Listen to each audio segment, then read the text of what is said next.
voy a jugar a la pelota, me decís que me ponga championes, así no me lastimo. Si voy a andar en skate, me pedís que use casco. Y cuando me subo al auto, nunca me dejas olvidarme del cinturón. Para hacer los deberes, me haces acordar que me ponga los lentes. Y en invierno, siempre me das los guantes para que me abrigue. Qué suerte que estás siempre para cuidarme. Entre todos, nos cuidamos mejor. Por eso creamos el plan Obra Segura, un proyecto que busca prevenir los accidentes de la construcción.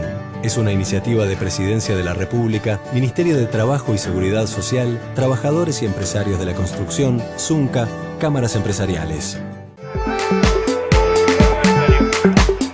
Usted está viendo tvUY.com, el canal uruguayo diseñado para Internet. Estamos con Pablo Caballero, vicepresidente de FUN. La pregunta planteada antes de la pausa es, bueno, ¿y el acceso al financiamiento a la tierra para hacer posible y real la solución del tema? ¿Cómo va? ¿Cómo se hace? Bien, una política a largo plazo significa que tiene que tener acceso al suelo, acceso al financiamiento y acceso a la permanencia. Y explico lo más rápido que pueda las tres. El acceso al suelo.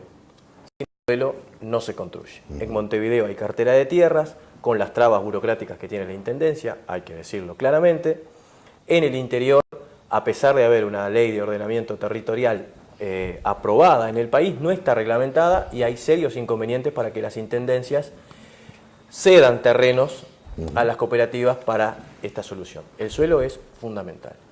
El financiamiento para las cooperativas de vivienda de ayuda mutua lo crea la ley 13.728 en 1968 con el Fondo Nacional de Vivienda. En un principio, este fondo se nutría directamente por el 1% del aporte patronal y el 1% de los trabajadores.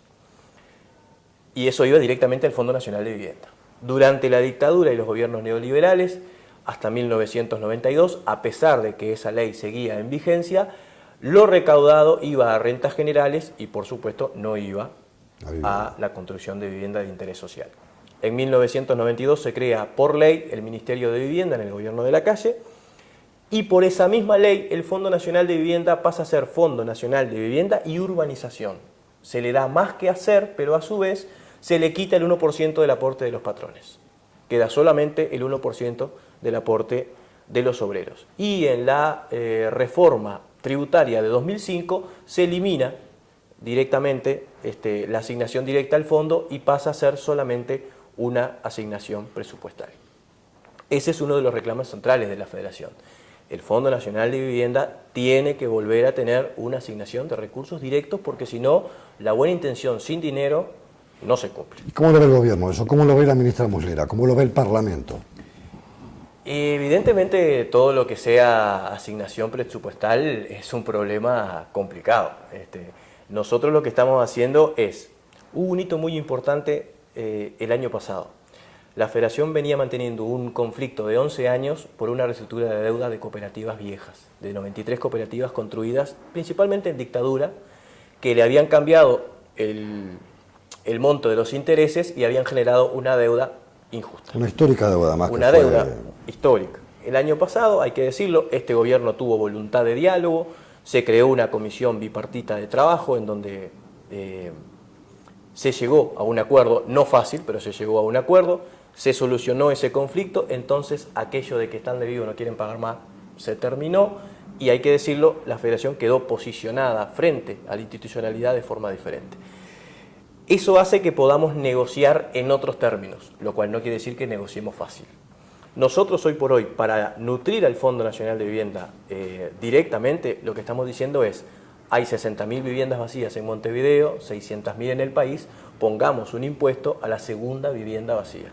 ¿Por qué? Porque eso también genera que se encarezcan los alquileres, porque muchas de esas viviendas vacías están retenidas ni siquiera en el mercado inmobiliario para mantener los valores altos. Esa es hoy por hoy lo que nosotros estamos proponiendo en cuanto a financiamiento. Otra búsqueda que estamos haciendo es los fondos de la SAFAP. Que ellos puedan capitalizar desarrollos de inversión inmobiliaria en el sistema cooperativo. Que se puedan hacer préstamos para viviendas de interés social porque está asegurado el repago por el Fondo Nacional de Vivienda. Eso en cuanto a financiamiento, habíamos tocado suelo. Y lo otro que es muy importante es la permanencia en la vivienda. El Fondo Nacional de Vivienda plantea una población objetivo de los uruguayos que ganamos hasta 60 unidades ajustables, alrededor de 33.000, 35.000 pesos. El núcleo familiar. El núcleo familiar entero. Bien. Cuando por razones económicas, el capitalismo tiene su crisis que todos conocemos lamentablemente, se pierde el empleo transitoriamente, el Fondo Nacional de Vivienda por ley subsidia a la familia en diferentes franjas según lo que ingresa y el número de componentes. Es importante recordar que quien vive en una vivienda por el sistema cooperativo no deja de pagar mensualmente una cuota para poder financiar el costo de lo que fue en su momento la construcción de su solución habitacional. Exacto. Mucha gente cree que la situación queda terminada cuando abre la puertita de la casa y se instala. Para nada, para nada. Los préstamos para vivienda de interés social generalmente son ahora con un 5% de interés y la devolución, y se hace religiosamente, es a 25 años. El tema es cuando una familia con ese rango de ingresos tiene dificultades económicas, accede a ese subsidio que otorga hoy el gobierno por reglamento. Compromiso de Fugman para el tiempo inminente. En el marco o en el escenario en el que usted acaba de describir está la situación del déficit habitacional y la necesidad de las familias uruguayas de alcanzar una solución a su problema, la falta de casa. Política de vivienda a largo plazo, estamos planteando para los próximos meses una concertación nacional sobre políticas de vivienda y lo que yo te decía, acceso al suelo, acceso a la financiación, permanencia, porque cuando el Estado invierte en una vivienda de interés social, la inversión es de la sociedad. Si una persona no tiene un subsidio a la permanencia por ley, pierde esa vivienda por dificultades económicas, a la larga vuelve a pedir dinero en el FONAVI para construir otra vivienda más y generalmente esa inversión social se pierde porque por el costo de amortización que se pagó en la vivienda, muchas veces esa vivienda termina en un uruguayo que no es precisamente población objetivo del Fondo Nacional de Vivienda. Para ir finalizando, caballero, concertación nacional. ¿Qué significa? ¿Cómo se hace? ¿Cómo se construye? ¿Con los partidos políticos, con los movimientos sociales, con el gobierno, con el Parlamento? ¿Por dónde pasa? ¿Por todas esas bases? Por todas esas bases, principalmente por las organizaciones sociales, en donde hoy por hoy hay un interés muy grande en el tema de la vivienda, porque yo creo que es el debe que han tenido estas dos administraciones, es solucionar a largo plazo el tema de la vivienda. Organizaciones sociales, PIT-CNT, ONASPU. ¿Se requiere una ley parlamentaria, por ejemplo?